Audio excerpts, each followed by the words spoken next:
Thank you, Frank, for the very kind introduction and kind remarks. I will say I want to thank everyone for being here. It is a real pleasure to join you, to have the opportunity to be part of this august panel. And this topic is one of extraordinary importance.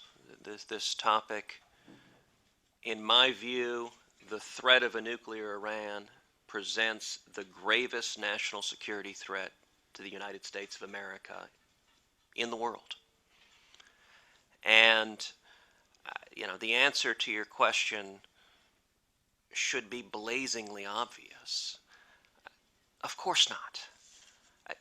If somebody tells you they want to kill you, as a fairly elementary principle, you should believe them, particularly when they say so over and over again emphatically. As we watch where we are right now, I agree with Israel's Prime Minister, Benjamin Netanyahu, that the world has become a much more dangerous place when the most dangerous regime in the world is trying very hard to acquire the most dangerous weapon in the world. And, there's a lesson all of us were taught early on, which is that those who fail to learn from history are doomed to repeat it. And what the administration is doing right now with this Geneva deal is eerily reminiscent of where we were in the late 1990s with North Korea. Then, as now, the United States brought together major world powers to relax sanctions on North Korea in exchange for nice-sounding amorphous promises that they would halt their nuclear weapons development. In fact, what happened is billions of dollars flowed to North Korea, and that money was used to do what? To develop nuclear weapons. Now, yes,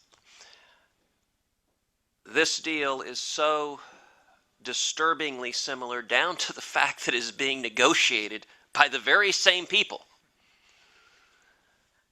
As Yogi Berra said, it's deja vu all over again. But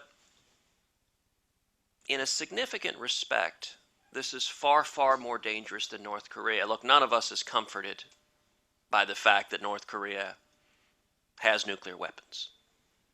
It's a very dangerous regime. But if you look at the leaders of North Korea, Kim Jong-il, Kim Jong-un, the unifying theme seems to be a narcissistic desire to stay in power and to stay as dear leader. Now, if that is the case, some facsimile of rational deterrence is hopefully possible. Were North Korea to use nuclear weapons, Kim Jong-un understands his regime would end that day. And if his objective is to stay in power, that reality has some potential to prevent action. Iran, in my view, is qualitatively different. There's no indication that the supreme leader in Iran is motivated by such mundane concerns as staying in power. And in my view, the risks are unacceptably high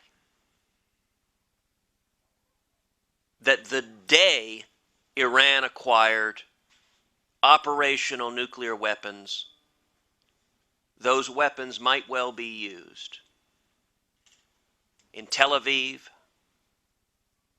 or New York or Los Angeles. Now, the result in Tel Aviv would be the slaughter of thousands of Palestinians. But when you have a radical religious view that embraces jihad and suicide as service to the Almighty, there's no indication that would be deemed an unacceptable loss. The reaction could well be crippling, decapitating retaliation. But again, when you have radical religious zealots who view being a martyr as the highest service they can achieve, rational deterrence ceases being reliable. The threat is unacceptable. They could be used, as some discussion has been had, to launch an EMP attack. They could be used directly, or they could be used given to terrorists, given to others who would use them. But beyond that, even if you had the scenario where they acquired the weapons and did not use them, that outcome is only a little bit less nightmarish than the outcome if they used the weapons. Because a nuclear Iran, we can rest certain, would only more brazenly support terrorism across the globe, would only more brazenly seek to have puppet regimes in Syria, to exert more influence in Iraq, or even to get brazen about doing things such as closing the Straits of Hormuz and having a devastating impact on world energy prices. And then, of course, the predictable result of a nuclear Iran would be cascading proliferation throughout the region, as every other nation there, afraid of the threat, did everything they could to acquire their own nuclear weapons. And from the perspective of avoiding the horror of a nuclear conflagration, seeing the Middle East populated with multiple nuclear powers poses a threat to Israel, a threat to America, a threat to the world that should be unacceptable. And yet, we are right now allowing billions to go to Iran. And that should be something that should concern everyone. They may be deterrable now. After acquiring a nuclear weapon, I think the chances of deterrence drop substantially. If you look to the statements that they are making,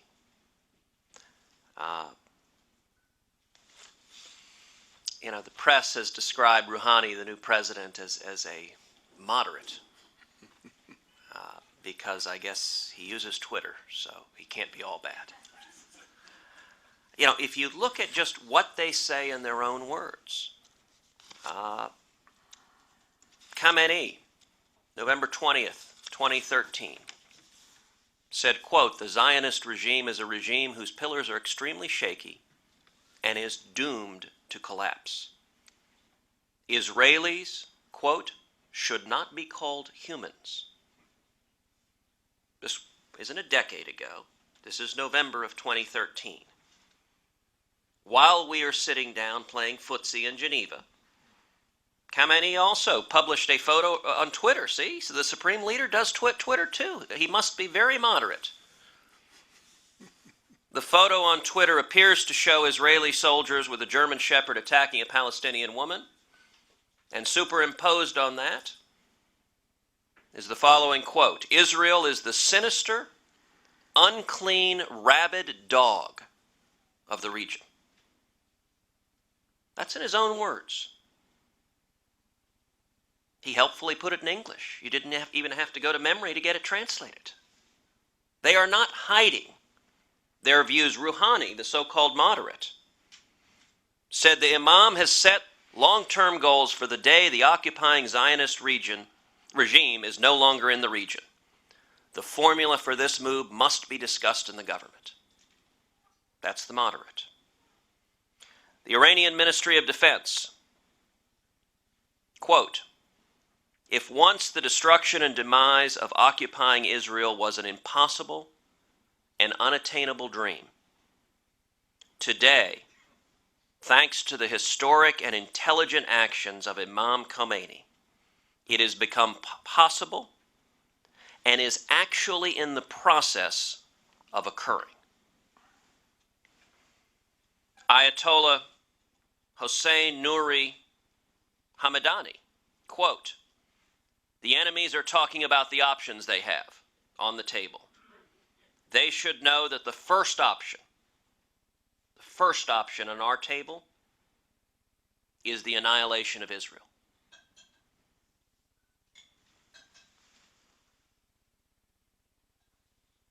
Hoja, boy, this is a tough name. Hojatollah Ali Shirazi. Be easier if it were Joe Smith. Quote, "The Zionist regime will soon be destroyed, and this generation will be witness to its destruction." I go back to the premises of this Geneva Accord, which, by the way, has Iran not destroying a single centrifuge, has them not handing over enriched uranium. In fact, just recently, the head of Iran's Atomic Energy Organization gave an interview on Iran's government-owned press TV, in which, this is Dr. Ali Akbar Salehi, he was asked how long would it take for Iran to reverse the current position of its nuclear program. His answer, quote, "A few hours." He also said the entire nuclear activity of Iran is going on, and it's clear that our centrifuge research and development has no constraint. That's what they're openly saying. I go back to the principle I said a minute ago. If someone tells you they want to kill you, believe them. When they refer to Israel as the little Satan and the United States as the great Satan, those are not compliments. And for some who will say, well, okay, so their hostility is focused on Israel, but the United States has nothing to worry about that. You know, their position in the midst of negotiations, they transferred, as an American citizen, a pastor, Saeed Abedini, held in Iran's prisons for the crime of professing his Christian faith. He was held in the brutal Evin prison. The regime transferred him to the even worse Raja Shar prison, their death row where people go to disappear. The day they did so was the day of the anniversary of Iran's taking of American hostages, a day they very kindly refer to in Iran as, quote, Death to America Day. Now, I'm going to suggest to you that they're transferring an American pastor to this hellhole on Death to America Day was not coincidental. And at the same time, we are treating them like trustworthy members of the community of nations. It is not a coincidence that the former U.S. Embassy in Tehran is now a museum that celebrates hating America. So your question is, what should we do about it? We should do a series of things.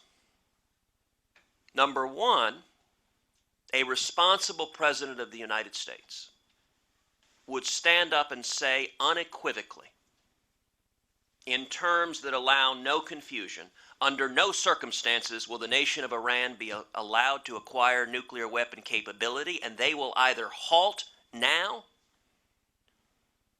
or we will use every step necessary, including direct military force, to stop them.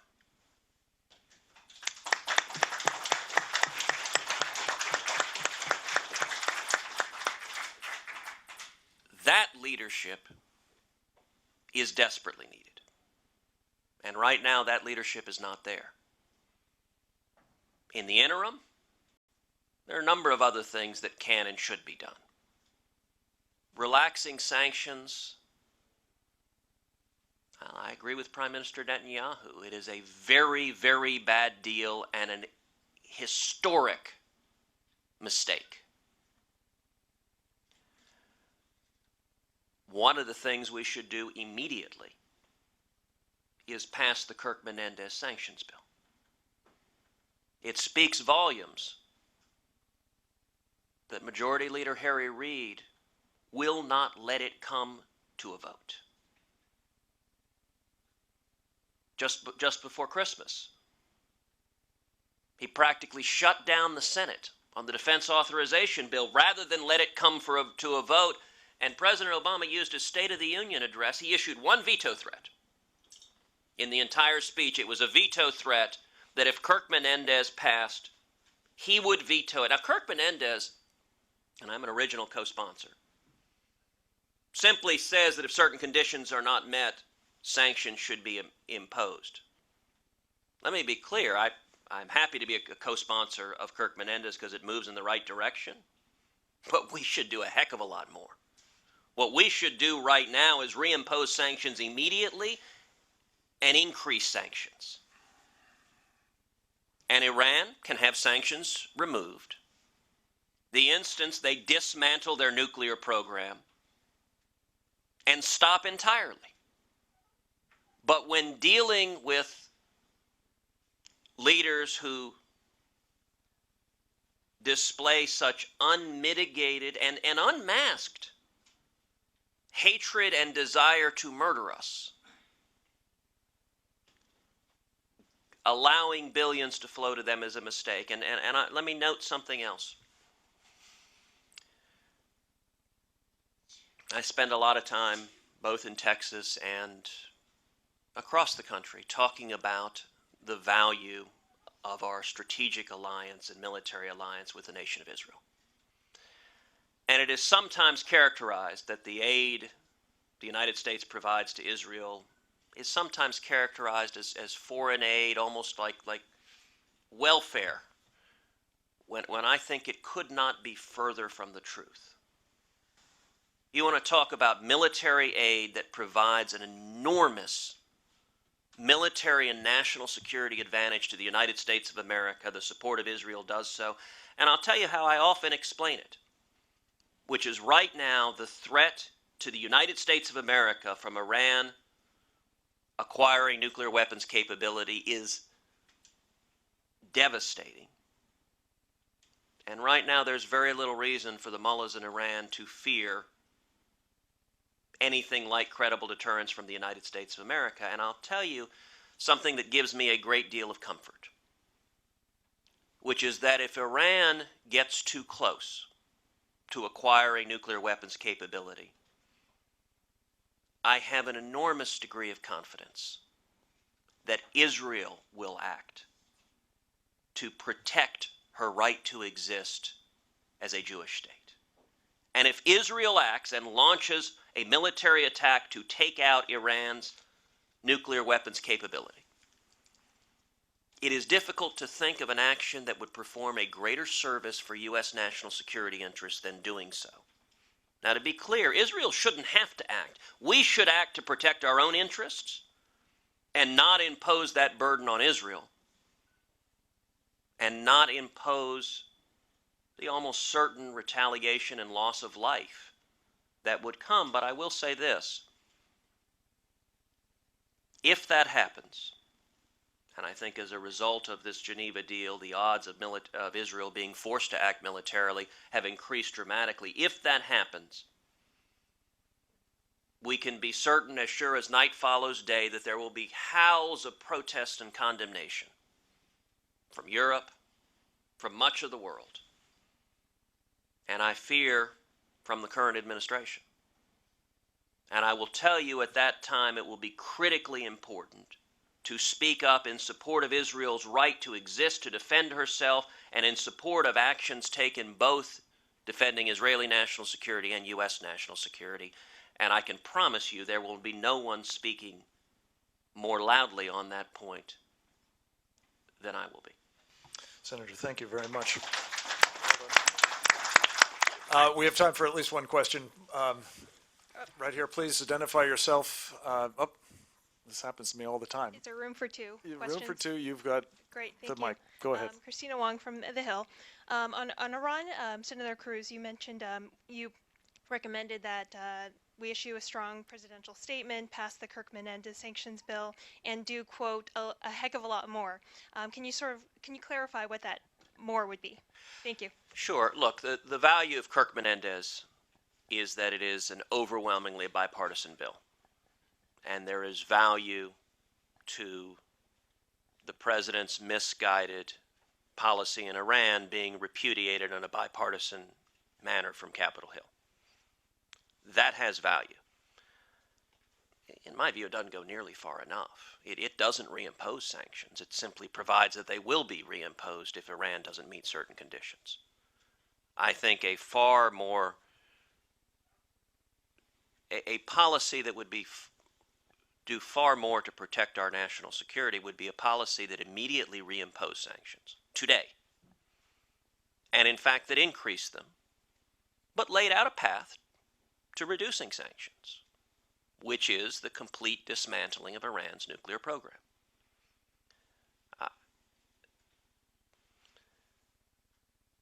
That policy has very little hope of getting substantial bipartisan support. Kirk-Menendez appears to be the strongest sanctions policy that has a prospect of getting any significant Democratic support. And even that is being aggressively blocked by the White House and Harry Reid. And then let me make two points also of sort of broader context. One, many have commented that after over a decade of war in Iraq and Afghanistan, that the American people are weary of foreign entanglements. And there is undoubtedly truth to that there is not an appetite for the United States serving as either the world's policeman or as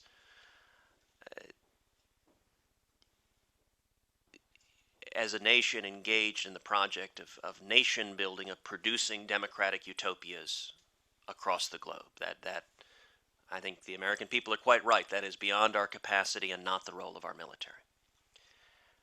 I think it is a mistake, though, to view the weariness of our getting involved in extended occupation and nation building as suggesting that the American people are at all hesitant or at all in doubt about whether we should act and act unequivocally to protect our national security. The threat of Iran's acquiring a nuclear weapon is qualitatively different, and I'm not proposing that we should go in and transform Iran into a democratic utopia. I am proposing we should act against an enemy of the United States, using every tool that is available to prevent them from acquiring weapons that could, and with unacceptably high risk, perhaps would, be used to murder millions of Americans or millions of our allies. A second point on that. Today, as it so happens, is Ronald Reagan's birthday. He would be 103 years old today were he with us. And one of the things President Reagan demonstrated, the surest way to avoid war is a policy of strength. Appeasement is a policy with a historical legacy of failure. Over and over again, bullies and tyrants see appeasement as a sign of weakness and encouragement for them to do more. There is a reason why there exists no Neville Chamberlain Hall of Fame. Appeasement doesn't work. And capitulation is not victory. If we are to avoid war, I think the appropriate path is the same way President Reagan avoided war, not by going down a path of appeasement, but by standing strong against the Soviet Union. And indeed, when President Reagan described the Soviet Union as an evil empire, all of the cognoscenti, all of the graybeards in Washington who knew better said, what an ignorant, unlearned cowboy. When he said Marxism-Leninism will end up on the ash heap of history, that was viewed as unacceptable. When he was asked his strategy on the Cold War, and he said it's very simple, we win, they lose. That was not nearly as nuanced as détente, which I've joked I'm pretty sure is French for surrender.